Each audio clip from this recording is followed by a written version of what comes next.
Les maladies du système circulatoire restent la première cause de décès en Belgique, suivie de près par les tumeurs et les maladies respiratoires. Les risques seraient plus limités si nous changions certaines habitudes. Réduire la consommation de sel peut faire la différence. Fanny Dehaye avec Steve Daman.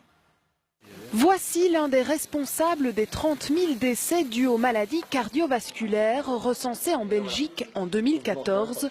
Dans les frites, la soupe, les légumes, le sel est partout et parfois en quantité exagérée. Idéalement, on devrait limiter sa consommation totale de sel à 5 grammes par jour et on est aux alentours de 9 grammes par jour. L'apport en sel qui est exagéré va favoriser évidemment le développement de l'hypertension artérielle qui est un des facteurs de risque cardiovasculaire et donc qui va favoriser l'apparition de la maladie.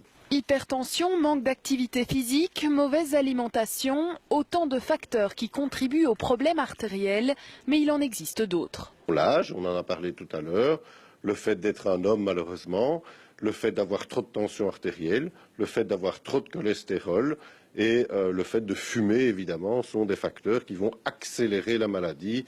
La solution, réduire sa consommation de sel dans des aliments inutiles à l'équilibre alimentaire, comme les chips par exemple.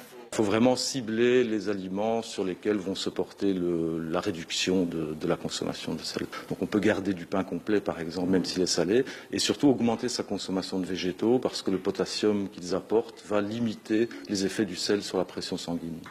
Éviter les produits issus de la grande distribution et réguler son apport en calcium sont deux autres conseils donnés par les diététiciens pour éviter les problèmes de santé.